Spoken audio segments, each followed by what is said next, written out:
musical break. And we are back, this being Hope TV, where you look and you live, the show that is currently on air. This is Hope at Dawn, happens every day, Monday to Friday, 7 a.m.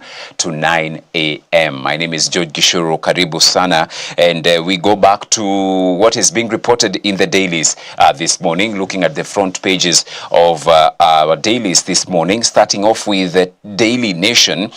Teachers, police face SHA medical crisis. Most hospitals have not received payments from state insurer for over a year, and this is healthcare in turmoil, they report. Hospitals affiliated with the Rural Urban Private Hospitals Association, RUFA, have warned they will not treat teachers and police officers when they transition from their current insurer to the Social Health Authority SHA in December, citing rising deaths. The private hospitals are already demanding cash upfront from other patients using the SHA cover of a similar failure by government to settle their claims. That's a story that is covered on page 2 inside the Daily Nation. And 33 billion shillings, that is the amount private hospitals are owed by the state for treating Kenyans under the defunct NHIF scheme. And so they have said they will not be continuing to offer service. That is the front page, and also covered on page 2 inside the Daily Nation this morning. The other half of the Daily Nation front page, Raila, no deal on Ruto re-election.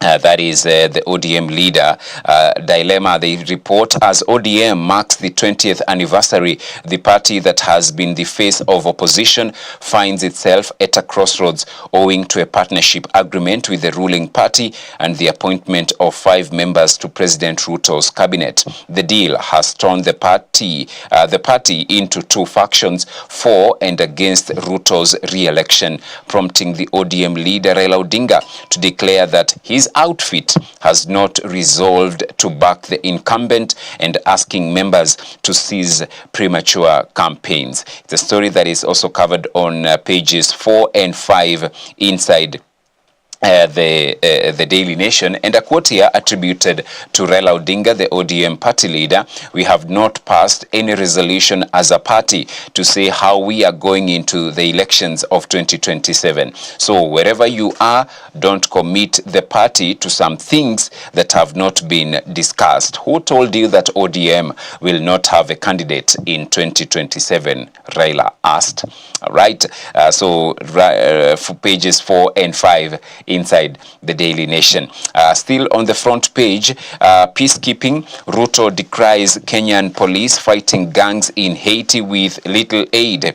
President criticizes the international community, citing inadequate resources for the mission, including second-hand armored vehicles that frequently broke down. He was speaking in US during the UN meeting. That's a story that is on page 11. And how a fake letter cost farmers 6 billion shillings land. For nearly 2 decades, 4,500 small-scale coffee farmers in Murang'a County have been locked in one of Kenya's longest and most painful land battles. At the center of their struggle is the 543-acre tract near Thika Town in Kiambu County, once the jewel of their corporation investment, now the subject of endless litigation worth an estimated 6 billion shillings. What began in the 1970s as a dream of prosperity has turned into a cautionary tale of forgery, judicial lapses, and bureaucratic negligence. It's a story that is on page 10 inside the Daily Nation. And the pullout this morning, it's the DN2 Healthy Nation pullout and a credo for grieving mothers. That is what they have in the pullout this morning. And Ruto's Mbeere North by-election trap for his Mount Kenya loyalists. You can read that also inside the Daily Nation. And then money Kenyan medalist will pocket from Tokyo success.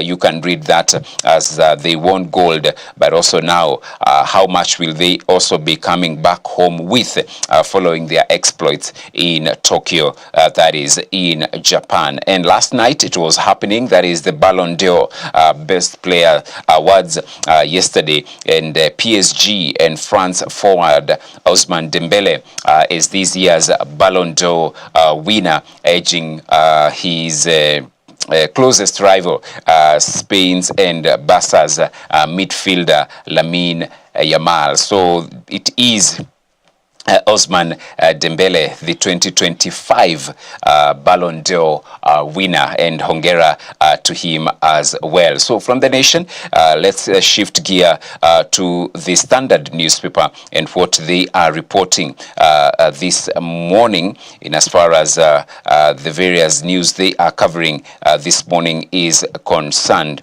I also see they are actually going with a lot of what was happening last night in as far as those awards are concerned, and of course you can peruse and get to see some more. All right, from the front page, revealed, there is a gentleman there, revealed as cry for justice intensifies. Today they are revealing the face of the British soldier whose extradition from the United Kingdom has been ordered by Kenya's High Court. He is accused of robbing a 5-month-old baby of a mother, a family of their daughter, and an Anyuki community of a young woman who lost her life at just 21. Agnes Wanjiro's spirit still crying for justice, and a major obstacle is the lengthy UK extradition process that is tied up in courts and the Secretary of State. But the first step lies with Kenya's Director of Public Prosecutions. That's a story that is on page 4. And the gentleman there who is now wanted and for the death of 21-year-old Agnes Wanjiru. Kenyan prosecutors must present strong evidence that meets UK legal standards for extradition. Even if the judge is convinced, the Secretary of State may refuse to order an extradition in the case where the offense the accused is charged with could lead to a death penalty. That is Peter Wena, British-trained lawyer. So that's a story that is on the front page and also page 4. And then SHA crisis leaves patients stranded nationwide. So most private hospitals suspended services under the Social Health Authority SHA over 75 billion in unpaid reimbursements, leaving patients stranded. Many seeking care were turned away after facilities refused to accept SHA cover. That's a story that is on page 2 inside the Standard newspaper this morning. The pullout, the Financial Standard pullout, revealed how agency dished out rise tender. Kenya National Trading Corporation on the spot for revoking award letters for the supply of 250,000 tons of the grain to 16 farms and handing the deal to a single farm associated with a connected businessman. Page 24 and 25 inside the Standard newspaper. You can read that story this morning. And finally, some business news, looking at the Business Daily this morning. And the State Farm CEO exits surge on Ruto projects pressure. At least 5 executives pushed out in 3 months. Parastatals overseeing multi-billion shilling contracts. So CEO Osters over the past 3 months. There is John Mativo sacked as Ketraco Managing Director. Philemon Kandie resigned as Kera Director General, and Kongondongo resigned as Kenha Director General effective July. You can read that as well. And then relief for companies as loan rates tied to treasury bills fall, and water companies lose 16 billion shillings to unbilled customers. Public water companies lost 15.9 billion on water not billed to customers last year, revealing the burden the service providers face due to the use of outdated equipment and illegal connections. And foreign outlaws from the NSC have hit 4.67 billion over the last 3 weeks. All right, and the city strawberry farmers big profit from Tiny Farm. And then an article which is covered on page 9 by Chris Kipto: markets are not swayed by press releases or political promises.